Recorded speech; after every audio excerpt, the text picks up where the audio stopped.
What is up, everybody? Welcome back to the channel. It is mid-June and I am on my way to go down here and take a walk around the garden. I'm gonna take you with me. Let's go. There's the chickens. Let's go. All right, so we're walking down to the garden. As you can see, this year we are doing things a little bit differently. I had a couple videos earlier in the summer here, or actually back in the spring, talking about the garden and how we changed things up a little bit. As you can see here, as we're getting closer, I do have an electric fence around it because this is the first time we've had a garden up here in this location in probably 50 years or more after talking to my family. So didn't really know what kind of impact wildlife may have on it here. So I decided to put the electric fence up. I'm gonna turn it off here and then we're gonna go across. I posted a video earlier in the year about whenever we put this garden out, or when we just started and laid out the garden, and people were asking about it. Boy, this wind. I hope you can actually hear me. This wind is ripping out here today. So this is a solar powered unit. You know, it actually puts out plenty of juice. In that earlier video, I tested the fence by touching it and it gave me a nice little jolt. But you see here, got it strung around here. It's off now, so go ahead and pop it loose. Come on, there we go. Throw it on the ground. Corn is doing incredible. Look at that corn. That corn, this corn on the front side here is about waist high, and then that back over in there is nearly chest high. Work our way back over here. This is the first year I have used this black plastic. I did not know what to expect, and just go ahead and throw this out there. Before you start lecturing me on microplastics and all this sort of stuff, save your typing. I'm not worried about it. Don't go into that. You can say what you want if you want to, but I'm just going to ignore it.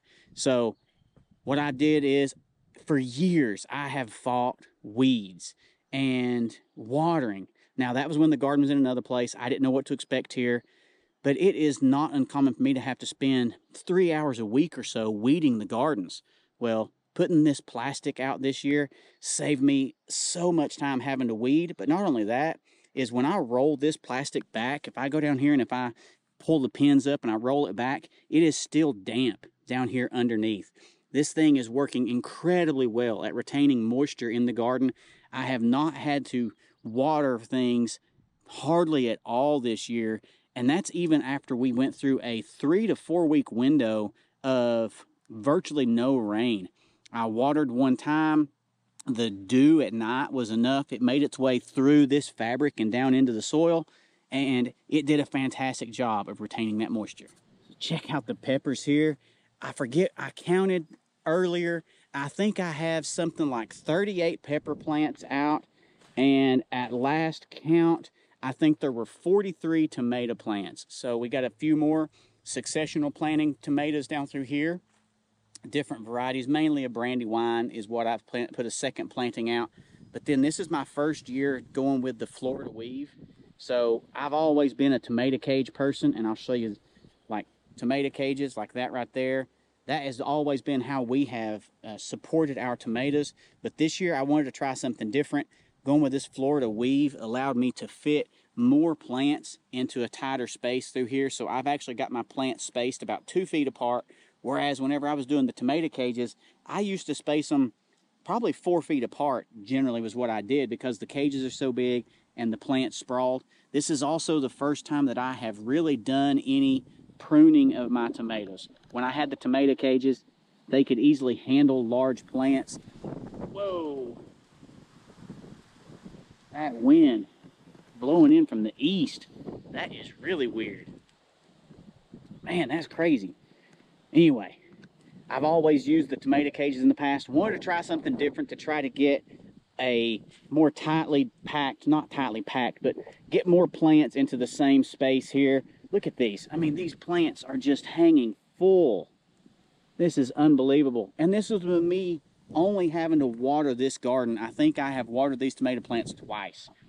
The rest of this has just been from the dew and the moisture and the few rainfalls that we have, and the fabric here just holding that moisture in the ground. This wind is ridiculous. I don't know what's going on. The storms aren't supposed to be here till tomorrow, but for whatever reason, we are getting crazy wind gusts coming in out of the east, and we never get winds out of the east. I will say, when we do get winds out of the east here, usually it's really bad. but there's no storms on the forecast or in the forecast for today, tonight. It's not until tomorrow sometime. So this is crazy, but it's blowing my straw all over the place in here. I have not had this. I have not had to deal with this at all. So I may have to figure out a plan or come down here first thing tomorrow morning or something and just see if I have to distribute this straw around again, because it is blowing it all over the place. I mean, these tomato plants are just hanging full.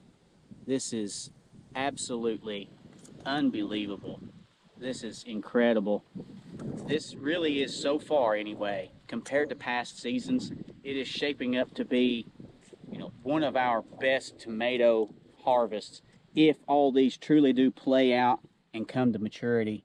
As long as something doesn't happen, hopefully the electric fence does its job. It keeps, really the biggest problem we have in the gardens historically have been more to do with groundhogs. And I've got a strand of electric fence down near the ground that I hope will take care of that.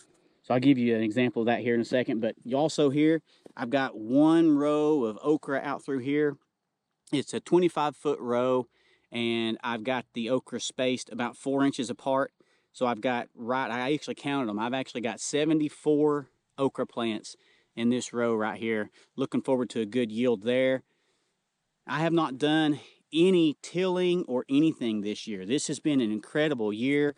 This soil, I did a soil sample on it and did soil analysis, and it was just off the charts. The amount of organic material was anywhere from 6 to 8% in the soil. The nitrogen, potassium, phosphate were all within ideal levels. It's been incredible. So here's the electric fence I was talking about. I'm actually using a woven wire or woven strand. It's like I don't know if it's a polyester or nylon, but it also has a really small wire wrapped in it. And I've got this bottom strand only about 6 to 7 inches off of the ground. And I did that because, say, a groundhog or a raccoon or something like that were to come up to it, they're going to touch their nose right to it immediately, and it's going to pop them right in that nose and hopefully deter them from coming in. I've tried to do my best to keep that bottom strand 6 to 7 inches.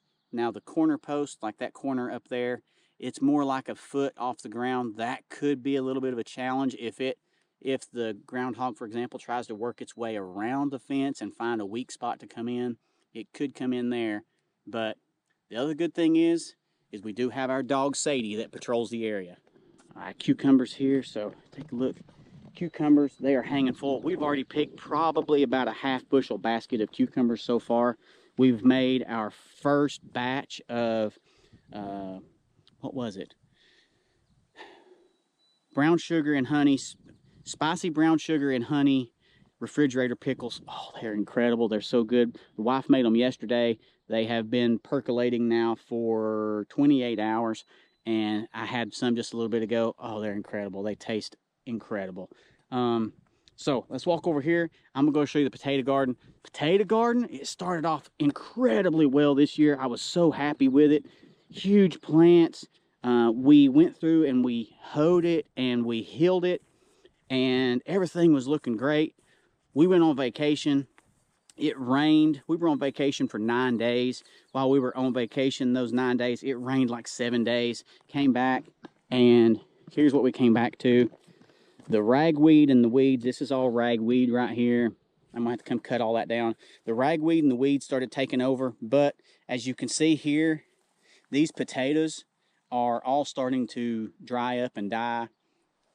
It's a little bit earlier than normal, but you know, I did get them planted. I see potatoes down in the ground down there that have actually gotten exposed a little bit.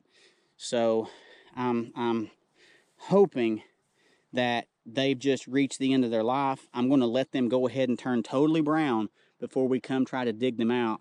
I'm hoping that they are just turning brown because they've reached the end, and it isn't actually that they are dying off because we went through that 4-week drought. So I mentioned earlier, back in the spring, we had a 4-week window where we had 1 inch of rain in that entire 4 weeks.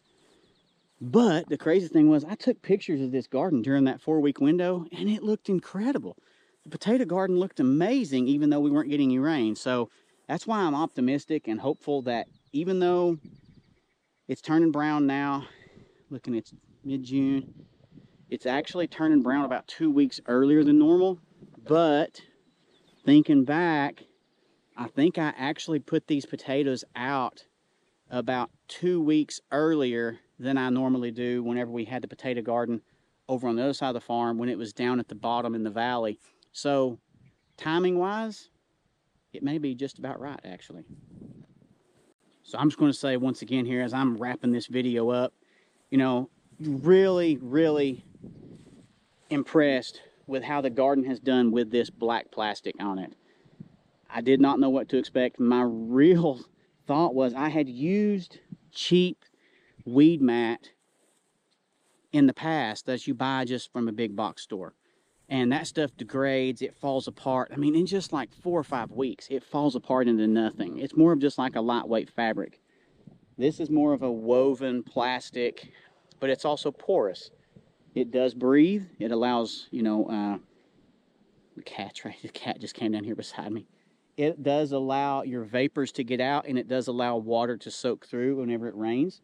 Now, if you have a hard rain, it will beat up and it will run part of that water off to the sides. I have ditches along the sides, so it collects a lot of that water over in the ditch, so it doesn't just run off down the hill somewhere. But I will drop a link below into this particular brand of fabric. My neighbor, who's 80-something years old, Jack, you see him in all their potato videos that we've done in the past, really. Probably not this year because we did them up here, but he's always been in the potato videos in the past. I was telling him about this. He had never grown with black plastic like that, or with not the plastic, but this heavy-duty garden mat like this, and I told him about it, and he was like, I want some, buy me some. So I went out and bought him a roll, put it down in his garden for him. We helped him plant his tomatoes and peppers in it because he was so impressed by what we were experiencing here with this. You know, say what you want. Like I said, you're going to have a lot of people out there that are like, microplastics, microplastics. All right, that's fine. You get on that horse and you ride that all the way you want to, bud. But I'm not going to worry about it. My plan is... What are you doing? What the cat's doing? He's sitting here meowing at me. My plan is, at the end of the garden, whenever in the summer when this garden's done, I'm taking all this plastic up, bring it up here, I'm going to pressure wash it, lay it out, let it dry, roll it up, and put it away in storage till next year. And then I'm going to go through and I'm going to just lightly disturb the surface of this soil, and I'm going to put a heavy cover crop on it. I'm going to let that cover crop go all winter and all spring next year. Come in, I'm then going to terminate that cover crop and then put that plastic right back down in the same place. So I'm not leaving this plastic out for 1 or 2 years to deteriorate and break down. It's going to be out here for 3 to 4 months at a time. So it's going to last me longer. You're going to have less degradation and breakdown and microplastics in the soil than you would if I was just going to leave it out here continuously. Anyway, that's it. The cat is apparently hungry because he is trying to guide me to the house. But nothing really up here at the box beds. The chickens got into the beds while we were on vacation and they annihilated them. So nothing to show you there really. Anyway, hope you enjoyed this video update of the gardens, let you know kind of where we're at.